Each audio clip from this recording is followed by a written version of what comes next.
हम में से कई सारे लोगों को लगता है कि काश मेरे पास में ये होता तो मैं वो होता। हम में से कई सारे लोग बड़े बड़े सपने इसलिए नहीं देखते हैं क्योंकि हमें लगता है कि हमारे अंदर कमी है। माय एफएम से मैं हूं आरजे कार्तिक। एक बार की बात है, जापान में एक 10 साल का लड़का रहा करता था। नाम था ओकायो। ओकायो का सपना था कि उसे कराटे सीखने हैं, लेकिन ओकायो का बायां हाथ नहीं था। लेफ्ट हैंड बचपन में एक्सीडेंट में कट चुका था। इस बात से घर वाले बड़े परेशान थे कि बच्चा कराटे सीखना चाहता है, ऊपर से हाथ नहीं है। लेकिन बच्चे की जिद के आगे वो झुके और उसे वहां के सबसे मशहूर मार्शल आर्ट्स के गुरु के पास लेकर के गए। गुरुदेव ने कहा कि बेटा, तुम्हारा लेफ्ट हैंड नहीं है, तुम कैसे खेल पाओगे, कैसे कराटे सीखोगे। बच्चे ने कहा, कैसे सीखूंगा ये पता नहीं, लेकिन सिखाना आपका काम है। मेरा सिर्फ एक सपना है कि मुझे हर किसी को हराना है और सेंसेई बनना है, यानी कि मास्टर बनना है। गुरुदेव बच्चे की इच्छा से बड़े इंप्रेस हुए। उन्होंने कहा कि चलो आ जाओ।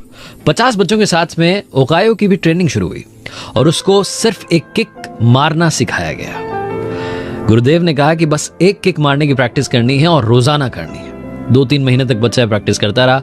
ओकायो ने देखा कि बाकी बच्चों को गुरुदेव अलग अलग टेक्निक सिखा रहे हैं। वो बड़ा नाराज हुआ, गुरु के पास पहुंचा और बोला कि आप मुझे सिर्फ एक किक मारना सिखा रहे हैं, किक मारो किक मारो। इन बच्चों को आप पता नहीं क्या क्या सिखाते हो, मुझे कब सिखाओगे।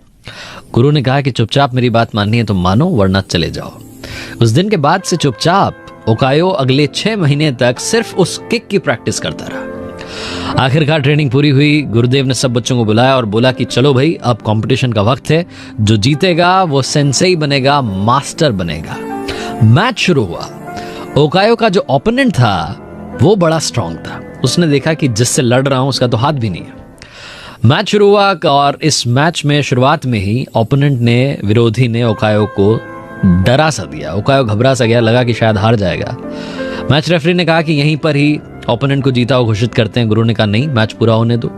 बस इसी सब के बीच में वो जो ओपोनेंट था वो ओवर कॉन्फिडेंस में आ गया और बस इसी मौके का इंतजार ओकायो कर रहा था। जैसे ही वो विरोधी ओवर कॉन्फिडेंट हुआ, ओकायो ने वो किक मारी जो वो सीखता आ रहा था और मैच और सेंसेई की उपाधि एक तरीके से ओकायो जीत गया। उसके बाद ओकायो ने पूछा कि मैं सेंसेई बन गया हूं, मास्टर बन गया हूं सिर्फ एक किक से, ये कैसे हुआ। गुरु ने कहा 2 वजहों से तुम जीते हो। पहला, वो जो किक है वो सबसे टफ किक है, उस पर तुम्हारी मास्टरी है। दूसरा, उस किक का जो तोड़ है वो तोड़ ये है कि ओपोनेंट का बायां हाथ पकड़ करके जमीन पर गिराना है, और वो बायां हाथ, लेफ्ट हैंड तो तुम्हारा है ही नहीं। तुम्हारी जो कमजोरी थी वही तुम्हारी सबसे बड़ी ताकत बनी है। आपकी हमारी जिंदगी में भी यही हो रहा है। हम कमी को इतना हावी कर लेते हैं कि जिंदगी में कुछ कर नहीं पाते हैं। ओकायो चाहता तो जिंदगी में कुछ नहीं कर पाता, बस यही सोचता रह जाता कि बायां हाथ नहीं था। लेकिन उसके सपने इतने बड़े थे कि उसे गुरु भी ऐसे मिले जिन्होंने उसे सेंसेई बना दिया। अगर आपके अंदर इच्छा है तो आपको गुरु जरूर मिले।